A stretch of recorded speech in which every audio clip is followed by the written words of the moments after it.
ഭ്രാന്തന്റെ പ്രണയം an unconditional love story ഭാഗം 42. ഹരി പറഞ്ഞുകൊടുത്ത വഴിയിലൂടെ കാറ് മുന്നോട്ടോടിക്കുമ്പോൾ പലപ്പോഴും വിനോദിന്റെ കണ്ണുകൾ നിറഞ്ഞിരുന്നു. അവൻ ഇടയ്ക്കിടയ്ക്ക് ഷർട്ടിൽ അവന്റെ കണ്ണുകൾ തുടച്ചുകൊണ്ടിരുന്നു. മാളു, എല്ലാം എന്നോട് പറയായിരുന്നില്ലേ മോളെ നിനക്ക്? എങ്കി നിന്റെ ഉണ്ണിയേട്ടൻ നിന്നെ അങ്ങോട്ട് വിടുമായിരുന്നോ? അവൻ വേദനയോടെ മനസ്സിൽ ചോദിച്ചുകൊണ്ടിരുന്നു. എല്ലാം എൻ്റെ തെറ്റാ. അവളോട് എല്ലാ കാര്യങ്ങളും തുറന്നു പറയേണ്ടതായിരുന്നു. എന്നോട് പറഞ്ഞാ ഞാനെങ്ങനെ എടുക്കുന്നു കരുതിയിട്ടാവും ചിലപ്പോ. അവളെ ഞാൻ മനസ്സിലാക്കിയില്ലെങ്കിലോ എന്ന് കരുതി കാണും. ഓരോന്ന് ആലോചിക്കും തോറും അവനിൽ വേദന നിറഞ്ഞു. കണ്ണുകൾ കലങ്ങി മറിഞ്ഞു. ഈ സമയങ്ങളിലെല്ലാം ഹരി മാളുവിന്റെ ഫോണിലേക്ക് അടിച്ചുകൊണ്ടേയിരുന്നു. ഒരു റെസ്പോൺസും ഇല്ലാതെ കോള് കട്ടായി പോകുന്തോറും അവനിൽ ഭയം നിറഞ്ഞു വന്നു. ഇന്ദ്രൻ അവനൊരു മൃഗമാണ്. ആദ്യമായിട്ട് അവനെ വിനുവിന്റെ വീട്ടിൽ നിന്ന് കണ്ടപ്പോഴേ എനിക്ക് മനസ്സിലായതാ അവന്റെ സ്വഭാവം. മാളുവിനെ നോക്കുന്ന അവന്റെ നോട്ടത്തിൽ നിന്ന് തന്നെ അറിഞ്ഞിരുന്നു അവന്റെ മനസ്സിലിരിപ്പ് എന്താണെന്ന്. അന്ന് വിനുവിന്റെ കയ്യിൽ നിന്ന് തന്നെ അത്യാവശ്യം വാങ്ങിക്കൂട്ടിയിരുന്നു അവൻ. അതുകൊണ്ട് ഞാൻ അവന് വെറുതെ വാണിംഗ് കൊടുത്തു വിട്ടു. എന്നെ പേടിച്ചിട്ടോ എന്തോ പിന്നീട് ഒരിക്കലും മാളുവിന് നേരെ അവന്റെ ഒരു നോട്ടം പോലും ചെന്ന് വീണിട്ടില്ല. ഞാനതിനെ അനുവദിച്ചിട്ടില്ല എന്ന് പറയുന്നതാവും ശരി. എപ്പോഴും അവൾക്ക് ചുറ്റും എൻ്റെ കണ്ണുകൾ ഉണ്ടായിരുന്നു. അങ്ങനെ പൊതിഞ്ഞു പിടിച്ച് ഞാൻ കൊണ്ടു നടന്ന എൻ്റെ മോളെയാണ് അവൻ ഞാനില്ലാത്ത സമയം നോക്കി കൊണ്ടുപോയിരിക്കുന്നത്. ഹരിയുടെ പല്ലുകൾ ദേഷ്യം കൊണ്ട് മുറുകി. നിറഞ്ഞ കണ്ണുകൾ ഇടയ്ക്കിടയ്ക്ക് ചിമ്മി തുറക്കുന്ന വിനോദിനെ ടെൻഷനിനിടയിലും ഹരി ശ്രദ്ധിക്കുന്നുണ്ടായിരുന്നു. എന്താണ് ഇവന്റെ മനസ്സിൽ? മാളൂന് ഇവന് എന്നു മുതൽ ഓർമ്മ വന്നേ? അതുകൊണ്ടാവോ അവൻ അവളോട് സംസാരിച്ച്? പക്ഷെ അവളോട് അവനിൽ നിന്ന് മറഞ്ഞു നിൽക്കരുതെന്ന് മാത്രമേ പറഞ്ഞിട്ടുള്ളൂ എന്നല്ലേ ചിന്നു പറഞ്ഞേ? അപ്പോ ഇവനെല്ലാം ഓർമ്മ വന്നിട്ടില്ലേ? പിന്നെന്തുകൊണ്ടാ എൻ്റെ പെണ്ണെന്ന് പറഞ്ഞേ? ഹരി ചിന്തിച്ചു പോയി. എല്ലാം കൂടെ അവനാകെ ഭ്രാന്ത് പിടിക്കുന്നത് പോലെ തോന്നി. വിനു, ഒന്ന് വേഗം പോ, എനിക്ക് പേടി തോന്നുന്നു. എൻ്റെ കുട്ടി അവിടെ ഒറ്റയ്ക്ക്. അവൾക്ക് അവനിൽ നിന്ന് രക്ഷപ്പെടാൻ പറ്റുമോ? എനിക്ക് ആലോചിക്കുമ്പോൾ തന്നെ വല്ലാതെ. ഹരിയുടെ കണ്ണുകൾ നിറഞ്ഞു. വിനോദ് അവനെ ദയനീയമായി നോക്കി. ഗൗരി കൂടെ പോയിട്ടുണ്ട് ഹരി. അവൾക്കൊന്നും പറ്റില്ല. ആരും എന്നോടൊന്നും പറഞ്ഞില്ലല്ലോ അവനെക്കുറിച്ച്. അവള് പോലും അറിഞ്ഞോണ്ട് ഞാൻ അവളെ അപകടത്തിലേക്ക് പറഞ്ഞു വിടുവോ? വിനോദിന്റെ ശബ്ദമിടറി. ഹരി അവനെ തുറച്ചു നോക്കി. എന്താ നീ പറഞ്ഞേ? ഗൗരി കൂടെ പോയിട്ടുണ്ടെന്നോ? വിനു, ഇതിലെന്തോ ചതിയുണ്ട്. ഗൗരി അവളെ വിശ്വസിക്കരുത്. അവള് കുറെ കാലമായി ഇന്ദ്രനുമായിട്ട് കൂട്ട്. ഞാൻ പലതവണ അവളെ പറഞ്ഞു മനസ്സിലാക്കിക്കാൻ ശ്രമിച്ചതാ. പക്ഷേ അവള് കേട്ടില്ല. ഹരി പറഞ്ഞു നിർത്തിയപ്പോൾ വിനോദ് വിശ്വാസം വരാതെ അവനെ ഒന്ന് നോക്കി. അവളും കൂടി ചേർന്നാ നമ്മളെ ചതിക്കുന്നതെങ്കിൽ കൊന്നു കുഴിച്ചു മൂടും ഞാൻ അവളെ. ഹരി വെലിഞ്ഞു മുറുകിയ മുഖത്തോടെ പറഞ്ഞു. പിഴവ് സംഭവിച്ചിരിക്കുന്നു എനിക്ക്. എല്ലാം എൻ്റെ തെറ്റാ. വിനോദിൽ സങ്കടം നിറഞ്ഞു. ഒപ്പം തന്നെ മനസ്സിൽ ഗൗരിയുടെയും ഇന്ദ്രന്റെയും മുഖം തെളിഞ്ഞതും ഉള്ളിൽ നിറയുന്ന ദേഷ്യത്തോടെ അവന്റെ കാലുകൾ ആക്സിലറേറ്ററിൽ അമർന്നു. രാത്രിയിൽ ഭക്ഷണം കഴിക്കാൻ എല്ലാവരും ഒരുമിച്ചാണ് ഇരുന്നത്. മാളു അവർക്കൊപ്പം ഇരിക്കാതെ മാറി നിൽക്കാൻ നോക്കിയെങ്കിലും ഇന്ദ്രൻ അവളോട് അവരുടെ കൂടെ ഇരിക്കാൻ ആവശ്യപ്പെട്ടു. അവൾ മറുപടിയൊന്നും പറയാതെ ഇന്ദ്രയെ നോക്കിയപ്പോൾ അവരുടെ വിടർന്ന മുഖമാണ് കണ്ടത്. എന്തുകൊണ്ടോ അവൾക്ക് അവരുടെ മുഖത്തെ ആ സന്തോഷം മായ്ച്ചു കളയാൻ തോന്നിയില്ല. അവള് ഗൗരിക്കൊപ്പം അവളുടെ അടുത്തായിരുന്നു. ആരും പരസ്പരം ഒന്നും മിണ്ടിയിരുന്നില്ല. കഴിക്കുന്നതിനിടയിൽ തലയുയർത്തി നോക്കിയ ഗൗരി കണ്ടിരുന്നു തന്റെ മാറിലേക്ക് കൊതിയോടെ നോക്കുന്ന രാഘവനെ. അവളിൽ ഒരേ സമയം പകപ്പും അറപ്പും നിറഞ്ഞു. അവള് പെട്ടെന്ന് അവിടെ നിന്നും ചാടി എഴുന്നേറ്റു. അയാൾ അവളെ നോക്കി വശ്യമായി ഒന്ന് പുഞ്ചിരിച്ചുകൊണ്ട് തല താഴ്ത്തി. ഇന്ദ്രനും ഇന്ദ്രയും മാളുവും ഗൗരിയെ സംശയത്തോടെ നോക്കി. എന്താ മോളെ എണീറ്റേ? മതിയാക്കിയോ? ഇഷ്ടായില്ലേ ഭക്ഷണമൊന്നും? ഇന്ദിര സംശയത്തോടെ ചോദിച്ചു. അവള് മാളുവിനൊന്ന് നോക്കി. ഞാനാ ഉണ്ടാക്കിയത് ഗൗരി, നിനക്ക് ഇഷ്ടായില്ലേ? അവളിൽ സങ്കടം നിറഞ്ഞു. ഏയ്, എനിക്കിഷ്ടായി മാളു. മതിയായതുകൊണ്ടാ. എനിക്ക് മതി അപ്പച്ചി. ഗൗരി പറയുന്നതിനോടൊപ്പം ആരെയും നോക്കാതെ അടുക്കളയിലേക്ക് നടന്നിരുന്നു. തിരിഞ്ഞു നോക്കി അവള് കണ്ടു തന്നെ ഒന്നാകെ ഒഴിഞ്ഞു നോക്കുന്ന ആ വൃത്തികെട്ട കണ്ണുകളെ. ഗൗരി പോയതും മാളുവിന് പിന്നെ അവിടെ ഇരിക്കാൻ തോന്നിയില്ല. ഇന്ദിരയോട് പറഞ്ഞുകൊണ്ട് അവളും എഴുന്നേറ്റു. ഇന്ദിരയുടെ നെറ്റി ചുളിയുന്നതിനോടൊപ്പം അവരുടെ കണ്ണുകൾ ഒരേ സമയം രാഘവനിലേക്കും ഇന്ദ്രനിലേക്കും പോയി. ഇന്ദ്രന്റെ ശ്രദ്ധ ഭക്ഷണത്തിൽ തന്നെയാണ്. പക്ഷെ രാഘവൻ മറ്റെന്തോ ചിന്തയിലായിരുന്നു. അസ്വസ്ഥമായ മനസ്സോടെ ഇന്ദിര കഴിച്ചെഴുന്നേറ്റു. ഗൗരി ബെഡിലിരുന്ന് എന്തോ ആലോചനയിലാണ്. ഇടയ്ക്കിടയ്ക്ക് നിറഞ്ഞു വരുന്ന തന്റെ കണ്ണുകളെ പിടിച്ചു നിർത്താൻ അവൾ വല്ലാതെ പണിപ്പെട്ടു. മാളുവിന്റെ മനസ്സ് വിനോദിന്റെ അടുത്തായിരുന്നു. അവനെ ഒന്ന് വിളിക്കാൻ, ആ ശബ്ദം ഒന്ന് കേൾക്കാൻ അവൾക്ക് അത്രമേൽ കൊതി തോന്നി. എന്നാലും ഇത്രയും നേരായിട്ടും എന്നെ ഒന്ന് വിളിച്ചില്ലല്ലോ. വിളിക്കാന്ന് പറഞ്ഞതല്ലേ? അവളുടെ മുഖം പരിഭവത്താൽ വീർത്തുപോയി. അപ്പോഴാണ് രാവിലെ അവൻ വിളിച്ചപ്പോൾ തന്നോട് പിണങ്ങിയിട്ടാണ് ഫോണ് കട്ട് ചെയ്തതെന്ന് അവൾക്ക് ഓർമ്മ വന്നത്. അവളുടെ മുഖം മങ്ങി. ഞാനങ്ങോട്ട് വിളിച്ചാ ദേഷ്യാവോ? ഒന്ന് വിളിച്ചു നോക്കിയാലോ? ചിന്തയോടെ മാളുവിന്റെ കണ്ണുകൾ റൂമിലെ ടേബിളിലേക്ക് പോയി. അവിടെ രാവിലെ വെച്ചിട്ട് പോയ ഫോണ് കാണാതിരുന്നതും അവളുടെ നെറ്റിയൊന്ന് ചുളിഞ്ഞു. അവൾ എഴുന്നേറ്റ് ചെന്ന് ടേബിളിൽ മൊത്തത്തിൽ അവളുടെ ഫോണിനായി പരതി. ഇല്ല, ഇവിടെ ഒന്നുമില്ല. അവള് സംശയത്തോടെ അവളുടെ ബാഗ് തുറന്ന് അതിൽ നിന്നും വസ്ത്രങ്ങൾ ഓരോന്നായി വലിച്ചിട്ടു. മാളു, നീ എന്താ ചെയ്യുന്നേ? ഗൗരി കണ്ണുകൾ തുടച്ചുകൊണ്ട് സംശയത്തോടെ അവളോട് ചോദിച്ചു. എന്റെ ഫോണ് കാണാനല്ല ഗൗരി, രാവിലെ ഉണ്ണിയേട്ടൻ വിളിച്ചു വെച്ച ശേഷം ഞാൻ ഇവിടെ വെച്ചിരുന്നതാ. പിന്നെ ഞാൻ റൂമിലോട്ട് വന്നിട്ടില്ലല്ലോ. നീ എങ്ങാനും എടുത്തിരുന്നോ? മാളു സംശയത്തോടെ ചോദിച്ചു. ഞാനോ? ഇല്ലല്ലോ. അവിടെ എവിടെയെങ്കിലും കാണും മാളു, നീ ഇങ്ങനെ ടെൻഷൻ ആവാതെ. ഗൗരി അവളെ സമാധാനിപ്പിച്ചുകൊണ്ട് അവളും മാളുവിന്റെ കൂടെ തിരയാൻ തുടങ്ങി. ഇവിടെയൊന്നും ഇല്ല ഗൗരി, ഞാൻ നോക്കിയതാ, മാളു സങ്കടത്തോടെ പറഞ്ഞു. ഗൗരി അവളുടെ സങ്കടം നിറഞ്ഞ മുഖത്തേക്കൊന്ന് നോക്കി. നീ വിഷമിക്കാതെ നിൽക്ക്, ഞാൻ എന്റെ ഫോണിൽ നിന്ന് അടിച്ചു നോക്കാം, ഗൗരി പറഞ്ഞതും മാളു തലകുലുക്കി. ഗൗരി അവളുടെ ബാഗ് തുറന്നു. അതിൽ അലങ്കോലമായി കിടക്കുന്ന അവളുടെ വസ്ത്രങ്ങൾ കണ്ട് അവളുടെ മുഖമൊന്ന് ചുളിഞ്ഞെങ്കിലും അവൾ അതിൽ നിന്നും മുകളിലുള്ള അവളുടെ 2 വസ്ത്രങ്ങൾ എടുത്തു മാറ്റി. അവളുടെ ഉള്ളിൽ എന്തോ ഒരു ടെൻഷൻ നിറഞ്ഞു. മുഖത്ത് വിയർപ്പ് തുള്ളികൾ പ്രത്യക്ഷപ്പെട്ടു. എന്താ ഗൗരി? അവളുടെ മുഖം കണ്ട് മാളു സംശയത്തോടെ ചോദിച്ചു. ഫോൺ കാണുന്നില്ല മാളു, ഞാൻ രാവിലെ ഇതിനകത്ത് വെച്ചാ കൊണ്ടുവന്നേ, അവൾ പതർച്ചയോടെ പറഞ്ഞു. മാളുവിന്റെ ഉള്ളിലും എന്തിനോ ഭയം നിറഞ്ഞു തുടങ്ങിയിരുന്നു. രണ്ടുപേരും പരസ്പരം മുഖത്തോട് മുഖം നോക്കി. വാതിലിൽ ആരോ തട്ടുന്ന ശബ്ദം കേട്ടതും മാളുവിന്റെ നെഞ്ചിൽ വെള്ളിടി വെട്ടി.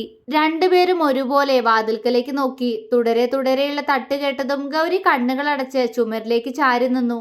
ഇന്ദ്രൻ, അവളുടെ മനസ്സ് പറഞ്ഞു. കലങ്ങിയ കണ്ണോടെ അവൾ കണ്ണു തുറന്ന് വാതിൽക്കലേക്ക് നടന്നു. മാളു പെട്ടെന്ന് അവളുടെ കയ്യിൽ പിടിച്ചു. ഗൗരി അവളെ നോക്കിയൊന്ന് പുഞ്ചിരിച്ചു. വേണ്ട, തുറക്കണ്ട ഗൗരി, അവൾ വിറയലോടെ പറഞ്ഞു. ഗൗരി അവളുടെ മുഖത്തേക്ക് സങ്കടത്തോടെ നോക്കി. പേടിക്കണ്ട, ഞാനില്ലേ, അവൾ അവളുടെ കവിളിൽ തലോടി. വേണ്ട, പോവണ്ട ഗൗരി, പറയുന്നതിനോടൊപ്പം മാളു ഗൗരിയുടെ കയ്യിൽ മുഖമമർത്തി വെച്ചു. കണ്ണിൽ നിന്നും കണ്ണുനീർ ഒഴുകിയിറങ്ങി. അത് ഇന്ദ്രൻ തന്നെ ആവുമെന്ന് മാളുവിനും തോന്നിയിരുന്നു. ഉറങ്ങാൻ പോണേന് മുന്നേ അപ്പച്ചി പറഞ്ഞതാ ഒരു ടാബ്ലറ്റ് കാണിച്ചു തന്നിട്ട് ഇത് കഴിച്ചാൽ നല്ല ക്ഷീണാണ്, പെട്ടെന്ന് ഉറങ്ങിപ്പോവുന്ന്. അപ്പോ അപ്പച്ചി ആവില്ല. മാളുവിന്റെ ശരീരം വിറച്ചു. വാതിലിലുള്ള തട്ടുന്ന ശബ്ദം മാറി ശരീരം കൊണ്ട് വാതിലിൽ ഇടിക്കുന്ന ശബ്ദം കേട്ടതും മാളുവിനൊപ്പം ഇത്തവണ ഗൗരിയിലും ഭയം നിറഞ്ഞിരുന്നു. വാതിലിന്റെ കുറ്റി ഇളകി മാറുന്നതിനോടൊപ്പം വാതിൽ തള്ളി തുറന്നുകൊണ്ട് അവൻ അകത്തേക്ക് കയറി. ഇന്ദ്രൻ. മാളുവിന്റെ ശരീരം ഭയത്താൽ വിറയ്ക്കാൻ തുടങ്ങി.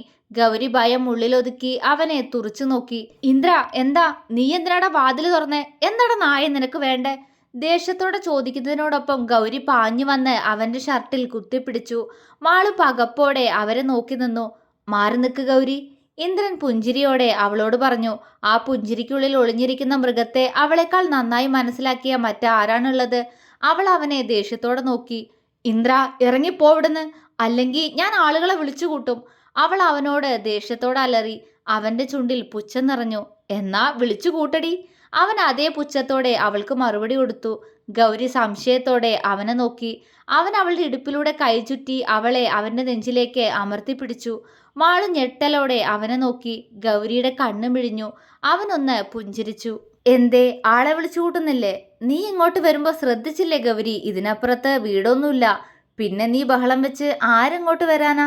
ചത്തുപോയ നിന്റെ തന്ത വരുവോ? അതല്ല നിന്റെയൊക്കെ ഹരി വരുവോ? രണ്ടിന്റെ മൊബൈൽ കാണാനില്ല അല്ലേ? എല്ലാം എൻ്റെ അടുത്തുണ്ട് കേട്ടോ, ഇന്ദ്രൻ പുച്ഛത്തോടെ പറഞ്ഞു. അവൾ അവനെ കലിയോടെ നോക്കി. പക്ഷേ അവളുടെ കണ്ണുകൾ കലങ്ങിയിരുന്നു. നിനക്കറിയില്ലേ ഗൗരി, എനിക്ക് എന്താ വേണ്ടതെന്ന്? എനിക്ക് വേണ്ടത് ദാ ഇവളെയാ.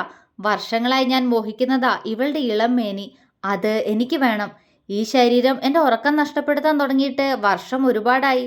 അവൻ മാളുവിനെ ഒഴിഞ്ഞു നോക്കിക്കൊണ്ട് ഗൗരിയോട് പറയുന്നതിനോടൊപ്പം അവളിൽ നിന്നും പിടിയയച്ച് അവളെ പിന്നിലേക്ക് തള്ളി. ഗൗരി ഊക്കോടെ നിലത്തേക്ക് വീണുപോയി. നിലത്തേക്ക് വീഴുന്നതിനോടൊപ്പം അവളുടെ തല ശക്തമായി നിലത്തിടിച്ചു. മാളു ചാടിപ്പിടഞ്ഞുകൊണ്ട് ഗൗരിയെ പിടിച്ചെഴുന്നേൽപ്പിച്ചു. ഗൗരിക്ക് അവളുടെ തല ഒന്നാകെ വേദനിക്കുന്നതായി തോന്നി. അവളുടെ കൈകൾ തലയിലമർന്നു. ഇന്ദ്രൻ അവളെ പുച്ഛത്തോടെ നോക്കിക്കൊണ്ട് മാളുവിനടുത്തേക്ക് നടന്നു. മാളു നിറഞ്ഞൊഴുകുന്ന കണ്ണോടെ ഗൗരിയുടെ തലയിൽ തലോടി. ഗൗരി, അവൾ കരഞ്ഞോട് വിളിച്ചു. ഗൗരി കണ്ണുകൾ തുറന്നുകൊണ്ട് അവളെ നോക്കി. ഓ, ഒന്നുമില്ല, നീ പേടിക്കണ്ട, ഞാനുണ്ട്, ഗൗരി പറഞ്ഞു. ഇന്ദ്രന്റെ പുറകിലായി ഒരു കാൽപെരുമാറ്റം കേട്ടതും അവൻ പുറകിലേക്കൊന്ന് തിരിഞ്ഞു നോക്കി. രാഘവൻ അവനെ ഒന്ന് നോക്കിക്കൊണ്ട് ഗൗരിയുടെ ശരീരത്തിലേക്ക് കണ്ണുകൾ പായിച്ചു. ഇന്ദ്രൻ ഒന്ന് പുഞ്ചിരിച്ചു. മോനെ ഇന്ദ്ര, നിനക്ക് വേണ്ടിയാ ഞാൻ ഈ കള്ളെല്ലാം പറഞ്ഞ് ഇവളെ ഇങ്ങോട്ട് എത്തിച്ചേ. അപ്പോ അതിന് പ്രതിഫലമായി അച്ഛനിതാ ഇവളെ വേണം. അയാൾ ഗൗരിക്ക് നേരെ വിരൽ ചൂണ്ടി കൊതിയോടെ പറഞ്ഞു. ഇന്ദ്രനിൽ ഒരു ഞെട്ടലുണ്ടായെങ്കിലും പെട്ടെന്ന് തന്നെ അതൊരു പുച്ഛമായി മാറി. അവൻ അയാളെ നോക്കി സമ്മതഭാവത്തിൽ തലയാട്ടി. അയാളുടെ മുഖം വിടർന്നു. ഗൗരിയും ആളും ഞെട്ടലോടെ രണ്ടാളെയും നോക്കി. തന്റെ അമ്മാവനൊരു വൃത്തികെട്ട മുഖമുണ്ടെന്ന് അവൾക്കറിയാമായിരുന്നു. പക്ഷേ ഇങ്ങനെ ഒന്ന് മാള് സ്വപ്നത്തിൽ പോലും കരുതിയിരുന്നില്ല. അവളുടെ കണ്ണിൽ കണ്ണുനീർ ഉരുണ്ടുകൂടി. അയാള് ഗൗരിയുടെ അടുത്തേക്ക് നടന്നു വന്നു. ഗൗരി തലയിൽ നിന്നും കൈയെടുത്ത് അയാളെ നോക്കി. അവൾക്ക് തലവേദനിക്കുന്നുണ്ടായിരുന്നെങ്കിലും അവൾ അയാളെ തുറിച്ചു നോക്കി. ഇങ്ങനെ നോക്കല്ല കൊച്ചേ, ഇവന്റെ ഫോണില് നിന്റെ തുണിയില്ലാത്ത വീഡിയോ കണ്ട അന്ന് തൊട്ട് തുടങ്ങിയ കൊതിയാ എനിക്ക് നിന്നോട്. പക്ഷേ ഇങ്ങനൊരു അവസരം എനിക്ക് കിട്ടുമെന്ന് ഞാൻ കരുതിയില്ല കേട്ടോ. അയാൾ അവളെ ഉഴിഞ്ഞു നോക്കി കാമത്തോടെ പറഞ്ഞു. മാളു ഞെട്ടലോടെ ഗൗരിയെ നോക്കി. ഗൗരിയിൽ പകപ്പാണ്. അവള് വിശ്വാസം വരാതെ അയാളെ തുറിച്ചു നോക്കി. അവളുടെ കണ്ണുകൾ നിറഞ്ഞു. നിറഞ്ഞ കണ്ണോടെ അവൾ മാളുവിനെ ഒന്ന് നോക്കി. ഞെട്ടലോടെ തന്നെ നോക്കി നിൽക്കുന്ന മാളുവിനെ കാണെ സ്വയം ഭൂമി പിളർന്ന് താഴേക്ക് പോവാൻ തോന്നിപ്പോയി ഗൗരിക്ക്. അപമാനം. അവളുടെ ഹൃദയം അലറിക്കരഞ്ഞു. തന്നിലെ സ്ത്രീയെയും തന്റെ ശരീരത്തെയും വീണ്ടും വീണ്ടും അപമാനിച്ചിരിക്കുന്നു. ഗൗരി കണ്ണുകൾ തുടച്ചുകൊണ്ട് ഇന്ദ്രന്റെ മുഖത്തേക്കൊന്ന് നോക്കി. ഇന്ദ്ര, അവൾ ദയനീയമായി വിളിച്ചു.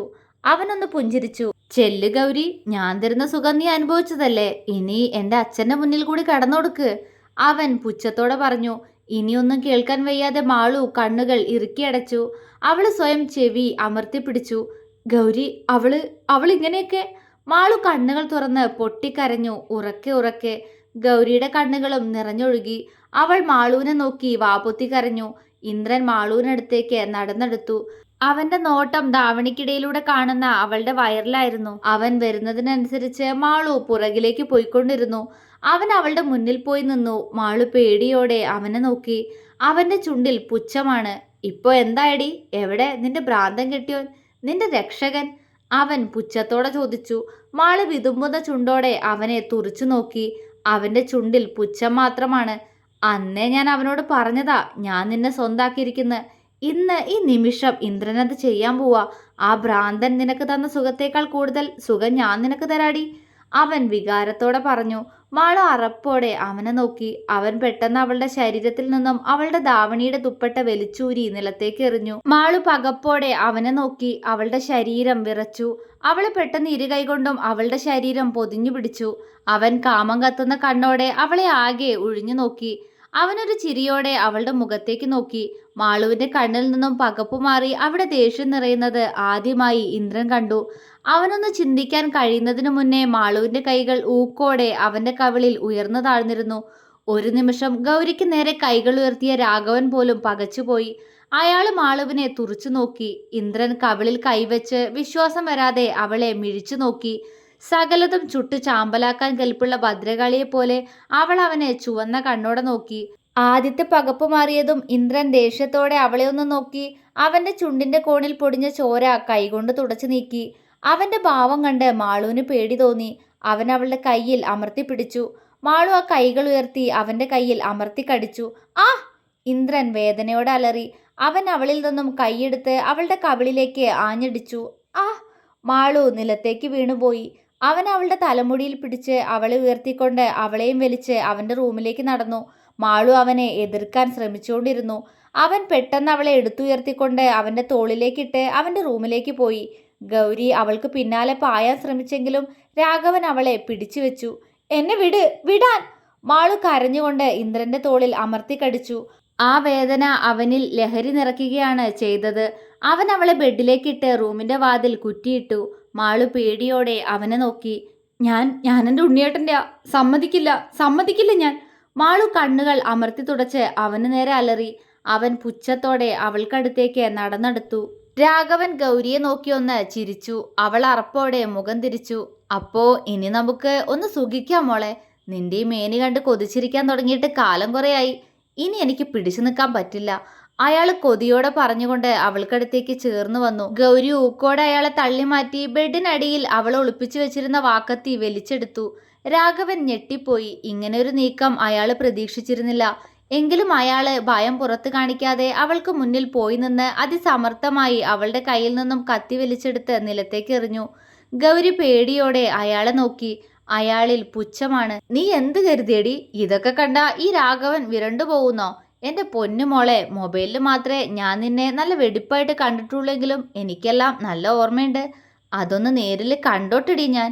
അയാൾ സ്വയം കീഴ്ച്ചുണ്ട് നുണഞ്ഞുകൊണ്ട് കൊതിയോടെ പറഞ്ഞു. ഗൗരിക്കിപ്പോൾ താൻ മരിച്ചു പോയിരുന്നെങ്കിൽ എത്ര നന്നായിരുന്നേനെന്ന് തോന്നിപ്പോയി. തന്റെ ശരീരം വീണ്ടും ആക്രമിക്കപ്പെടാൻ പോകുന്നു. അവൾ കരഞ്ഞുപോയി. പെട്ടെന്ന് അയാൾ കാമത്തോടെ അവളുടെ മാറിടത്തിൽ അമർത്തിപ്പിടിച്ചു. ആ! ഗൗരി അയാളെ മിഴിച്ചു നോക്കി തടയാൻ ശ്രമിച്ചു. പക്ഷെ അതേ നിമിഷം തന്നെ ഗൗരിയുടെ കണ്ണുകൾ ഒരു പകപ്പോടെ അയാളെ നോക്കിപ്പോയി. രാഘവനിൽ നിന്നൊരു അലർച്ച പുറത്തേക്ക് വരുന്നതിനോടൊപ്പം അയാളുടെ കൈകൾ അവളുടെ മാറിടത്തിൽ നിന്നും അയഞ്ഞു. ഗൗരി ഞെട്ടലോടെ അയാളുടെ മുഖത്തേക്ക് നോക്കി. അയാൾ ഒരു കൈകൊണ്ട് പുറംഭാഗം പൊത്തിപ്പിടിച്ചുകൊണ്ട് തിരിഞ്ഞു നോക്കി. ഗൗരിയുടെ കണ്ണുകൾ നിലത്ത് ഒഴുകി പരക്കുന്ന രക്തത്തുള്ളികളിലേക്ക് പോയതും ഞെട്ടലോടെ അവൾ മുഖമുയർത്തി മുന്നിലേക്ക് നോക്കി.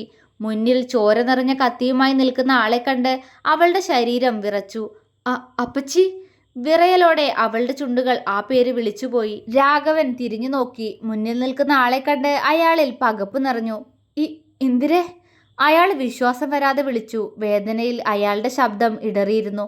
കണ്ണുകൾ നിറഞ്ഞിരുന്നു. ഇന്ദിര അയാളെ നിറകണ്ണുകളോടെ നോക്കി. നിങ്ങളെപ്പോലൊരു നീചന്റെ ഭാര്യയായതിന്, നിങ്ങളുടെ കൊള്ളരുതായ്മകൾ അറിഞ്ഞിട്ടും എല്ലാം സഹിച്ചും പുറത്തും നിങ്ങളുടെ കൂടെ ജീവിച്ചതിന്, തന്റെ വൃത്തികെട്ട കണ്ണുകള് എന്റെ മാളുമോളുടെ മേലേക്കും പതിയുന്നുണ്ടെന്ന് അറിഞ്ഞിട്ടും നിസ്സഹായായി നിൽക്കേണ്ടി വന്നതിന്, അങ്ങനെ നിങ്ങൾക്ക് വേണ്ടി മിണ്ടാതിരുന്ന ഓരോ കാര്യത്തിനും ഞാൻ എനിക്ക് തന്നെ നൽകുന്ന ശിക്ഷ ഇത്. നിങ്ങളെപ്പോലൊരു വൃത്തികെട്ട ബിംബത്തെയാണല്ലോ എനിക്ക് കിട്ടിയേ. അമ്മയും പെങ്ങളെയും തിരിച്ചറിയാത്ത ചെറ്റ. ഇന്ദിര നിന്ന് തിളയ്ക്കുകയായിരുന്നു. വർഷങ്ങളായി അവർക്കുള്ളിലുണ്ടായിരുന്ന വേദനകളെല്ലാം അവർ അയാൾക്ക് മുന്നിൽ നിരത്തി പറഞ്ഞുകൊണ്ട് നിന്ന് വിറച്ചു.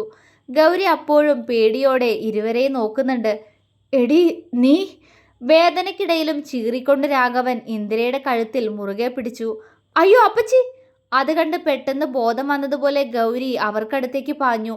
ഇന്ദിര പെട്ടെന്ന് അവരുടെ കഴുത്തിൽ നിന്ന് അയാളുടെ കൈ വിടിയിപ്പിച്ചുകൊണ്ട് അയാളുടെ വയറ്റിലേക്ക് ആ കത്തി വീണ്ടും കുത്തിയിറക്കി. അയാൾ വേദനയോടെ ഉറക്കെ അലറിക്കരഞ്ഞു. ഗൗരിയുടെ കാലുകൾ അവിടെ നിശ്ചലമായി. അവൾ പകപ്പോടെ അവർ രണ്ടാളെയും തുറച്ചു നോക്കി. അയാളുടെ വയറിലേക്ക് വീണ്ടും വീണ്ടും കത്തി കുത്തിയിറക്കുന്ന ഇന്ദിരയെ കണ്ട് ഗൗരിയുടെ കണ്ണുകളിൽ ഭയത്തോടൊപ്പം കണ്ണുനീരും ഉരുണ്ടുകൂടി. അയാൾ അവസാനമായി ഇന്ദിരയെ ഒന്നുകൂടി നോക്കിക്കൊണ്ട് നിലത്തേക്ക് വീണു. ഇന്ദിര അയാളെ പുച്ഛത്തോടെ നോക്കി നിന്നു. പക്ഷെ അവരുടെ കണ്ണുകൾ നിറഞ്ഞിരുന്നു. പിടഞ്ഞുകൊണ്ട് അയാളുടെ ശരീരത്തിൽ നിന്നും അവസാനത്തെ ശ്വാസവും വേർപെടുന്നത് അവര് കണ്ടു. പൂർണ്ണ നിർവൃതിയോടെ ഇന്ദിര അല്പനേരം അയാളുടെ രക്തം പുരണ്ട ആ കത്തിയിലേക്ക് തന്നെ നോക്കി നിന്നു. പതിയെ ആ കത്തി നിലത്തേക്ക് വലിച്ചെറിഞ്ഞ് നിറഞ്ഞൊഴുകുന്ന കണ്ണുകളെ അവർ സാരിത്തുമ്പ് കൊണ്ട് അമർത്തി തുടച്ച് കണ്ണുകൾ ഇറുക്കിയടച്ചു. അപ്പച്ചി! ഗൗരി സങ്കടത്തോടെ അടുത്തേക്ക് വന്ന് അവരെ വിളിച്ചു. ഇന്ദിര പതിയെ കണ്ണുകൾ തുറന്ന് ഗൗരിയുടെ മുഖത്തേക്ക് നോക്കി. അവളുടെ നിറഞ്ഞ കണ്ണുകളും വിതുമ്പുന്ന ചുണ്ടും കണ്ട് അവര് പതിയെ ഒന്ന് പുഞ്ചിരിച്ചുകൊണ്ട് അവളുടെ തലയിൽ തഴുകി. എന്റെ മോള് കരയണ്ട. അപ്പച്ചിക്ക് അറിയായിരുന്നു മോളെ, എന്റെ മോൻ ഒരു വൃത്തികെട്ടവനാണെന്ന്. അവനെ നന്നായി വളർത്താൻ അപ്പച്ചിയെ കൊണ്ട് സാധിച്ചില്ല. അവന്റെ അച്ഛൻ്റെ ഒപ്പം കൂടി ആ നെറികെട്ട സ്വഭാവം പഠിക്കാനായിരുന്നു അവന് എന്നും താല്പര്യം. പക്ഷേ അവൻ നിന്നോട് ഇങ്ങനെ ചെയ്യുമെന്ന് ഞാൻ സ്വപ്നത്തിൽ പോലും കരുതിയിരുന്നില്ല. അവന്റെ സ്വഭാവം അറിഞ്ഞു വെച്ച് നീ ചെന്ന് ചാടിക്കൊടുത്തല്ലോ അവന് മുന്നിൽ, എൻ്റെ പൊന്നുമോളെ.